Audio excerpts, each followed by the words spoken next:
It is the 24th of the 1st, 2025. The time is 4 minutes past 10, and this is your latest and greatest in all things F1 news and updates. Today we got to talk about Martin Brundle because he's come out and said some things about Lewis Hamilton on the backdrop of all of Sir Lewis Hamilton hyperbole, the mainstream news success and crossover star that he is, exemplified by his first week at Scuderia Ferrari in them red overalls with the yellow badge, with the black prancing horse atop. Gangbusters, no record-setting figures as far as F1 posts on Instagram and Facebook. This, of course, on the backdrop against the context of Eddie Jordan et al. Coming out and saying that Scuderia Ferrari have made a mistake in dropping Juan Carlos Sainz Jr., signing Sir Lewis Hamilton instead.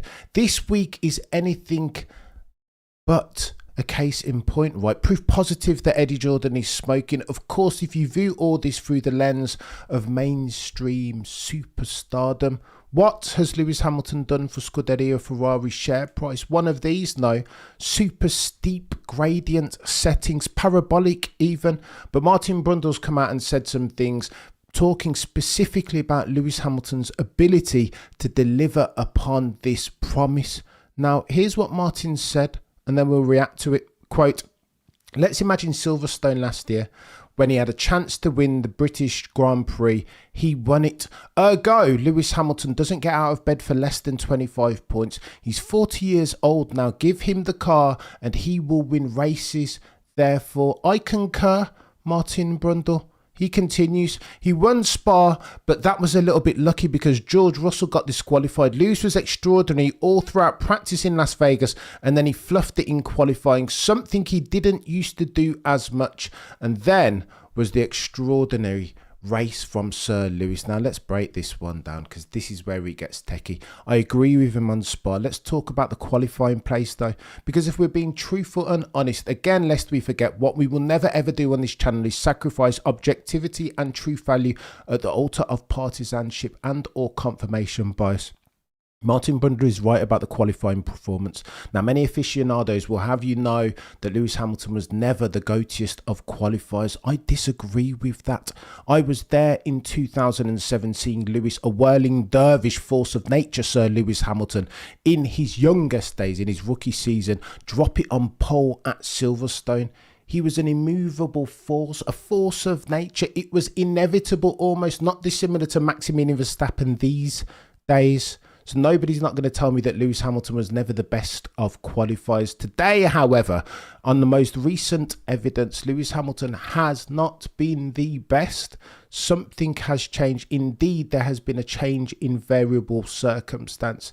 Qualifying last year, Sector 3, Q3, each and every single time as near as makes no difference. There has been issues. Exhibit A, Bahrain last year, flopped it final turn, fluffed it, to use Martin Brundle's words. Canada, final turn as well, turn 13, 14, Wall of Champions. That's where we lost all the time to King George Russell of Kingsley, Norfolk. Australian Grand Prix, turn 13, 14, Sector 3 again. That's where all of the Delta was lost in qualifying. Sir Lewis, Chinese Grand Prix, turn 14, ran wide again. Sector 3 mistakes. Italian Grand Prix, Ascara chicane. That's your penultimate one. Sector 3 again was the downfall of Sir Lewis Hamilton's qualifying performance. Then in 2-4.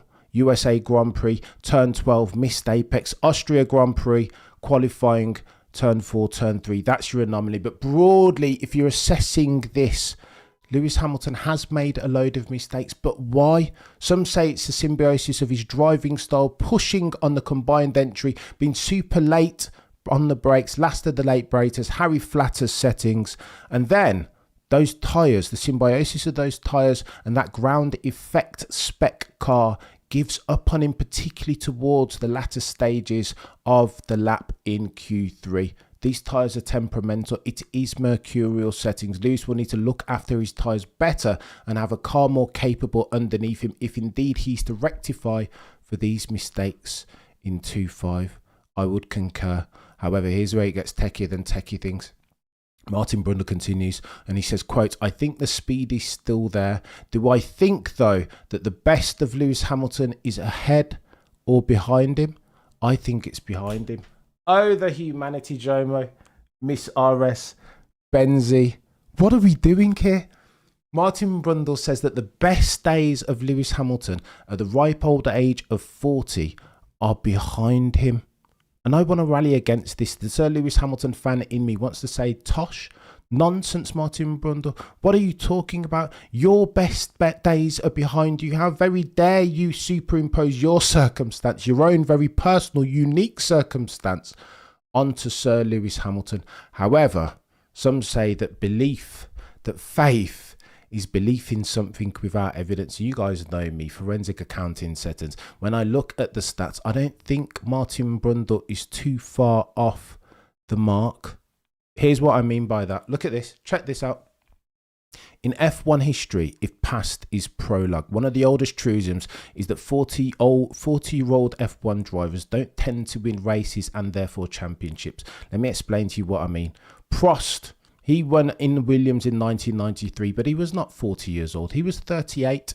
Niki Lauda came back in 1984 and he won a championship then. He was not 40, he was 35. You can count on one hand the number of 40-year-old champions there have been, and they haven't happened recently. Farina in 50, he was older than 40. Fangio was 46 in 1957. Jack Brabham was older than 40 years old and he won in 1966. These are championships that happened many moons ago. What are we talking about here? But Lewis, some say, is different from them. A higher level of athlete, keeps himself in better nick. I'm not sure that Martin Brundle, what he's saying is wrong, but I'm not sure necessarily that it applies to Lewis Hamilton's circumstance.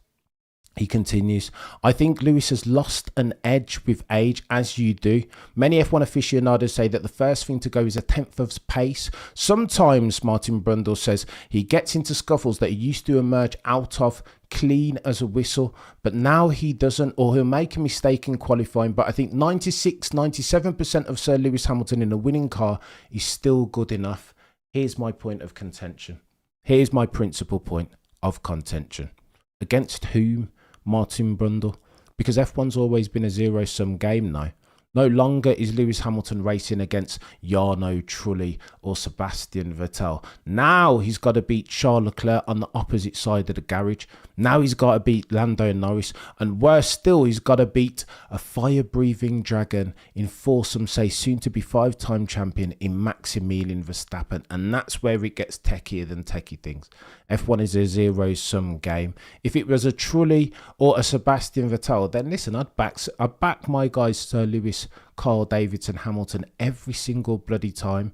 But it's a little bit different now, isn't it? Young, hungry lions, fire-breathing dragons, one and all the aforementioned, for which Sir Lewis, Carl Davidson, Hamilton will need to slay. It will get techie.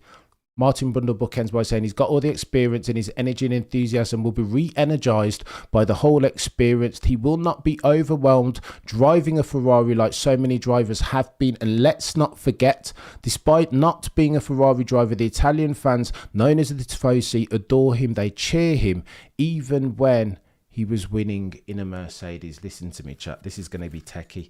More chaotic than chaotic things going into 2025. I desperately hope that Lewis Hamilton is re-energized, that he can recover his former self of 2018 or 2008 even. But I will put forth the following point of contention finally to Martin Brundle.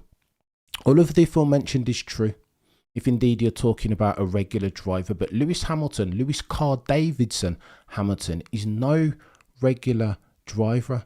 Don't believe me? Well, let's have a look at the records that he has to his name. Records, unprecedented settings as far as F1 history is concerned. 105 wins, 202 podiums, 4,862.5 points record.